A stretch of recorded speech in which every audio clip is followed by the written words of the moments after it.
Hey everyone, this is Bobo from the Mabi server. I'm here to do a video on the new event called the Constellation event.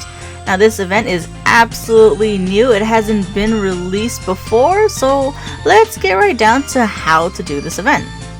To do this event, talk to the Night Watcher in Dunbarton Square. Night Watcher is basically going to be like, alright, so do you want to do this event on this character?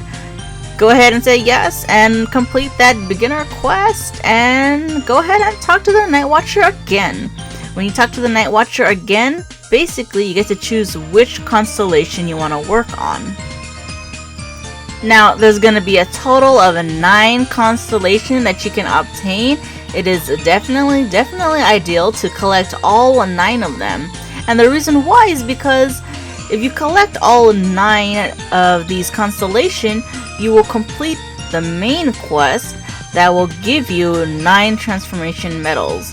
Now, this is the only way you can get the 9 transformation medals. You absolutely have to collect all 9 of them. Not just 1 or 2, all 9 of these constellations.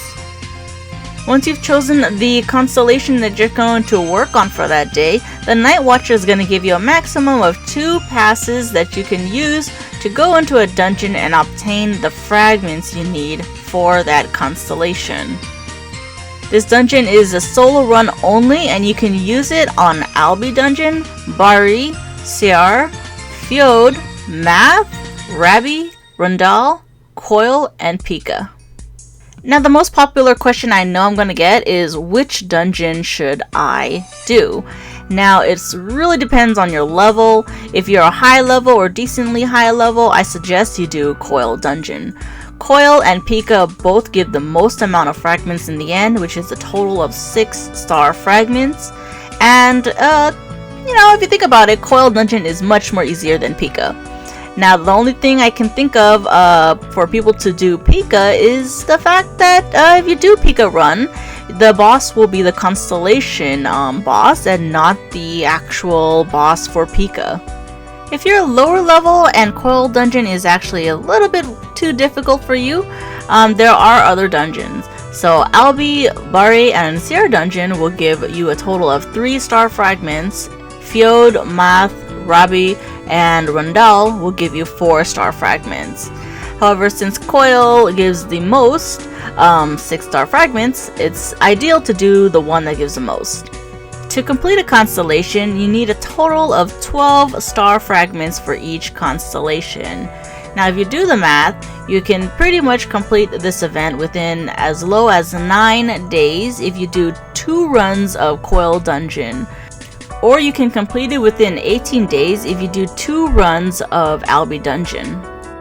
Once you get to the boss room, basically all you gotta do is kill the Constellation boss. They're not too difficult, they're basically reskins of certain bosses or mobs in Mabi. The most important thing is to not forget to collect your end chest reward. You will get your star fragments from in there, and also an astrology box. Now the astrology box is basically a box that will give you a random reward. Now this random reward can range from gems and powders and stuff like that. I think the best item in there is a ancient magic powder. Other than that, there's no rare gear or anything like that. Once you've collected 12 of these star fragments, it'll automatically turn your constellation into the icon of the constellation. You can't really do anything with these except turn it in with the quest and collect your homestead mobile for that constellation. Another tip is to not do this dungeon in a really populated channel. Seems like a lot of people tend to crash in those channels, so I don't suggest it. You will not get a second pass if you crash, so yeah. Once you got your awesome mobile constellation, you can go ahead and prop it up into your homestead. It basically floats in the air. It's only a 1x1 spot in your homestead too, so it's kind of nice. It's kind of big too. Here are some constellations that you guys can check out. There are a total of 9, remember, so unfortunately I can only show you guys a few of them, not all of them. But that's basically how they look like. You can kind of decorate it all over your place however you like it. Doesn't have much of an animation, but it does sparkle in the sky. Overall, I have to say that this event is not so bad. I do feel that it's kind of, it's unfair to newer players because they get the least amount of fragments. But other than that, it's kind of nice that you can decorate your homestead with some new sky props. Anyways, thanks you guys for watching my video. Hopefully it was helpful for you guys. Please feel free to like and subscribe. And like always, guys, please, please, please stay awesome.